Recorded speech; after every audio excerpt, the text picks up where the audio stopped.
Hello, everybody. Welcome to the Gavin Show. It's been way over a year since I've done any kind of Gavin Show recording. But today it kind of starts off as a kind of an odd one. Really, I'm just going to report on something that happened today. Um, we're being evicted from our house. But be that as it may, every day for the last month, I've been pretty much scrounging for change to get the things I need to get, and also like to have a cup of coffee in the morning. So every day we try to at least have a cup of coffee in the morning. And so today Markus and I went to have coffee, and we're sitting there, and Markus starts talking about chivalry and the proper way to use a weapon, like a sword, because swordsmanship is kind of like a topic that we like to talk about, because it kind of runs in our blood. It's kind of like something that we don't think of as a violent thing. We think of it, like I think of it, as counter violence, because I know from history that I am here today. I'm able to be alive and talk to you right now because people fought and killed each other to get me to this position. And that goes for everybody else. That goes for you too. I mean, it touches everybody on the planet. It doesn't matter what country you're from. Somebody fought to, tooth and nail to their death to put you in the position you're in to be alive today.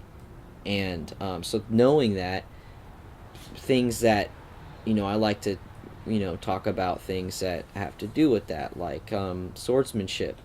And swordsmanship is kind of cool because what it does is it makes you face your enemy. It makes you face your fears, and you learn, just like sex, you learn about yourself and people when you fight them. So it's actually kind of, to me, a healthy thing to talk about. But while we're sitting there talking about it, Markus is giving me a demonstration of the sword technique that he was demonstrating to his ex-girlfriend, or somebody that he really loves. And in the demonstration, while he's showing me, there's this lady comes over, and she sits down at a bench that's about like 20 feet away from us. And she's sitting there, and she's hearing our conversation, and she's watching Mark stand up and demonstrate with his shillelagh some of the sword technique.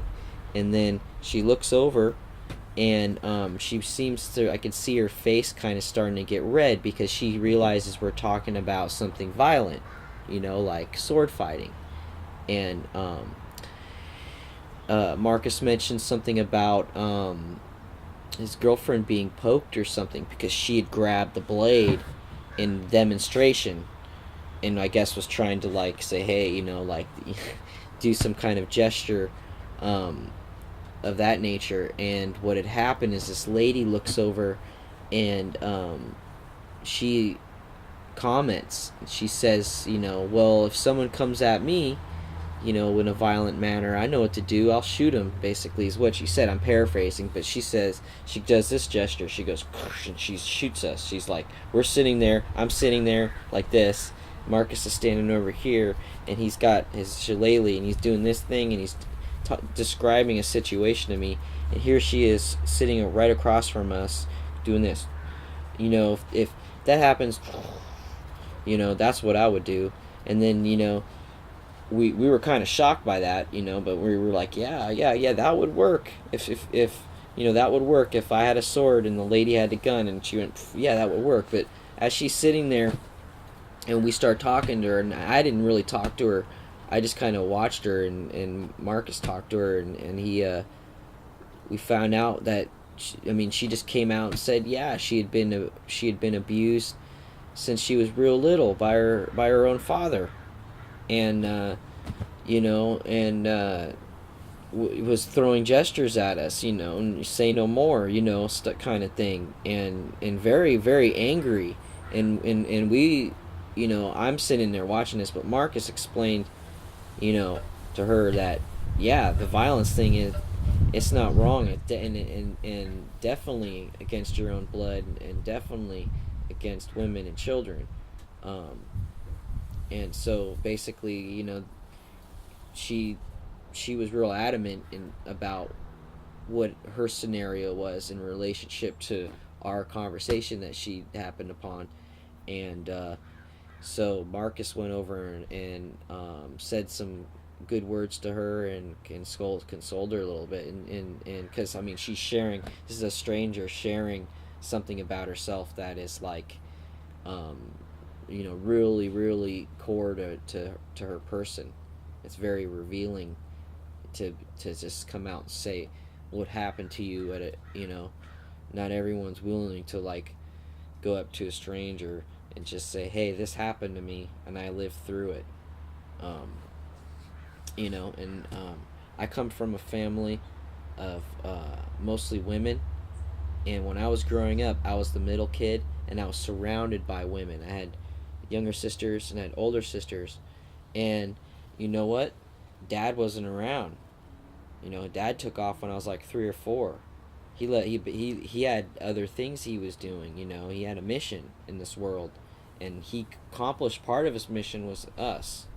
So he went off to do the rest of his mission, which was to make more of us. um, and so that's what he did. But he just so happened to have mainly daughters.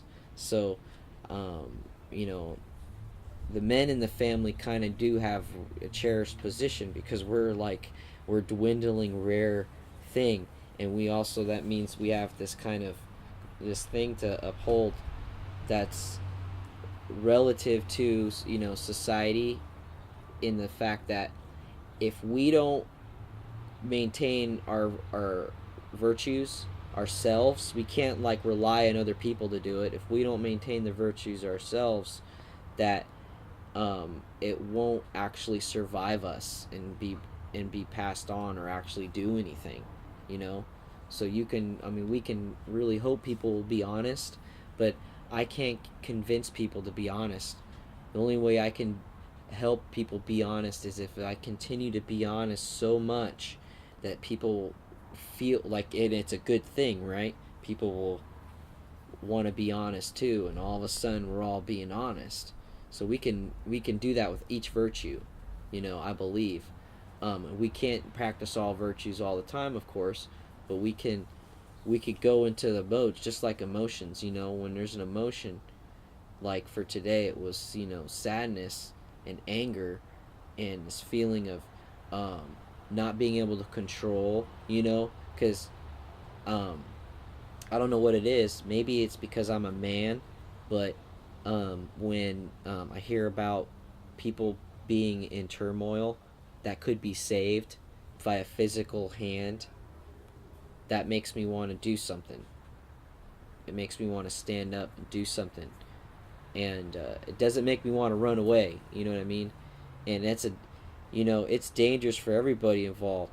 If someone's in needs help and they're in distress, you better believe I'm gonna do everything I can that I think I can help. But sometimes getting involved in a stranger's situation could put you in jeopardy. So, there's no judging anybody for for the decisions they make, but at least acknowledge the ones that they did. At least acknowledge the decisions being made. Like whether you want to pay attention to or ignore somebody else's emotions or feelings, or what they're going through in their life, or what happened to them. And it just so happens that I can tell you, probably, this is real sad, but 2 out of 3 women that I meet are categorically abused in some way by men. And and the abuse doesn't start or stop with men. It is just continued. Basically, like I said with the virtues, the buck stops here. If we individually practice our virtues, then we can stop this repetitive cycle of continuing the abuse.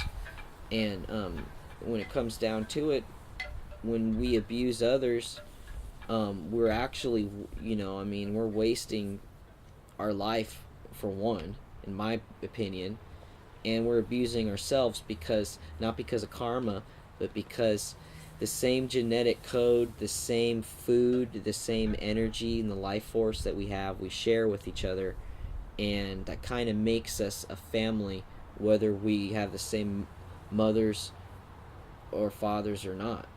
We're all in this together, and so that's basically my what I come out of this situation today as an observer.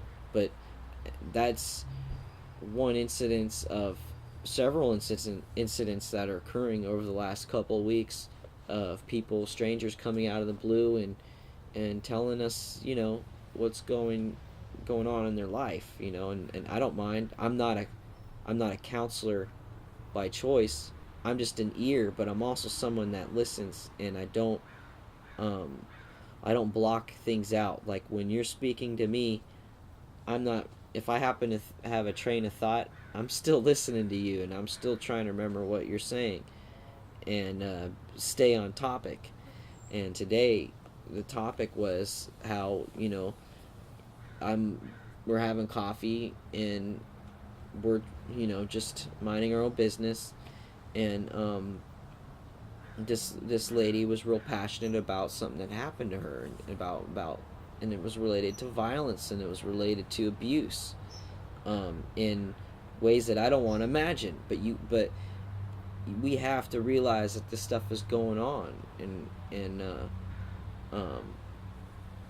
try to forgive, but don't forget, but move beyond it, and also at the same time, be true to ourselves and our virtues, and we can prevent that cycle from continuing. I believe it because I see it with my own eyes in my own family and in interpersonal relationships.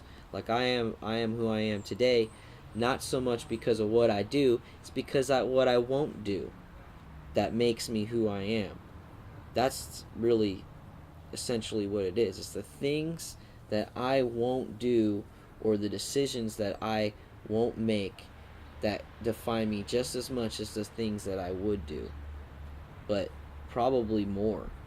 Because, for example, if you go jumping off a bridge, I'm not going to follow you. So, anyways, that's my speech on that. But it was really, affected Markus strongly, because there's been a lot of women in our lives that have had this abuse going on, and it's got to stop. It's just got to stop. And it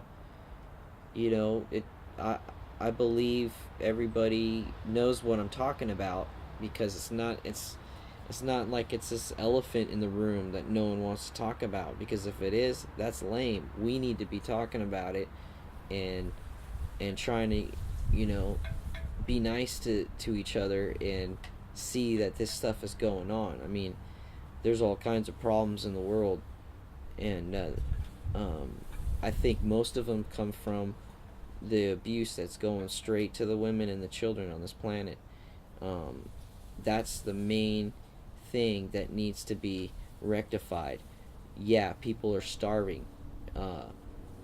That's great, but what if you get some food? Is it okay to get abused now? No. That's basically things that I think we should think about as women and children, and how they're cherished, and how we need to move on and actually progress somewhere with this, because the abuse is still going on, and it's time for it to stop. It really is. Civilization has been around. Modern civilization, as we know it, has been around for a couple hundred years or more, and so it's an infant and it needs to mature. And in part of that maturing process, we've done things like liberate people, and now that we're liberating other people around the world, we need to start thinking about liberating ourselves again, because while we're sitting there thinking that we're all haughty and cool because we went and did something great somewhere else, we're actually hurting ourselves too in the process. So we got to come back and recoalesce as a group. And I'm not just talking about a United States of America or as a nation. I'm talking about as a people here together experiencing something. Thanks.